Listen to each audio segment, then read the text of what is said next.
આપણી પાસે અત્યારે એક પેશન્ટ સુરતના છે. હું યોગી ચક સ્વસ્તિક પ્લાઝા વેદ આયુર્વેદિક હોસ્પિટલ.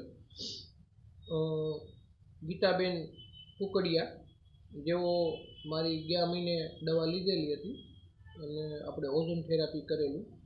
એમનો પ્રોબ્લેમ છે સંધિવાનો પ્રોબ્લેમ છે. 36% ESR આવે છે. જ્યારે રિપોર્ટ કરાવ્યો ત્યારે 22/11 એમને રિપોર્ટ કરાવ્યો હતો. આજે તારીખ 3/1/2026ના દિવસે 1 મહિને આવ્યા છે. આપણે પૂછીશું કે એમને કેવું છે અત્યારે ઓઝોન થેરાપી કર્યા પછી. તમે ઓઝોન થેરાપી કર્યા પછી તમને કેમ લાગે? હાથ પહેલા કેટલો ઊંચો થતો? બરાબર. અત્યારે આખો હાથ ઊંચો છે? બરાબર. હાથ ઊંચો થવા મળ્યો. અને દુખાવામાં કેટલી રાહત છે? 50% જેટલી રાહત છે. અને આ થેરાપી લીધા પછી તમને કોઈ સાઈડ ઇફેક્ટ કેવું લાગે છે કે તમને કોઈ સાઈડ ઇફેક્ટ થઈ હોય કે તમને કઈ બીજું કઈ તકલીફ થાય છે? બરાબર. અત્યારે તમને સંપૂર્ણ રાહત છે?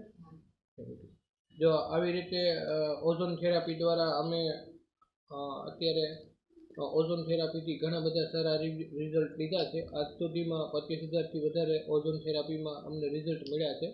સંધિવાનું પેશન્ટ છે, સંધિઓમાં ઘણો સારો એનો રિઝલ્ટ મળ્યું છે.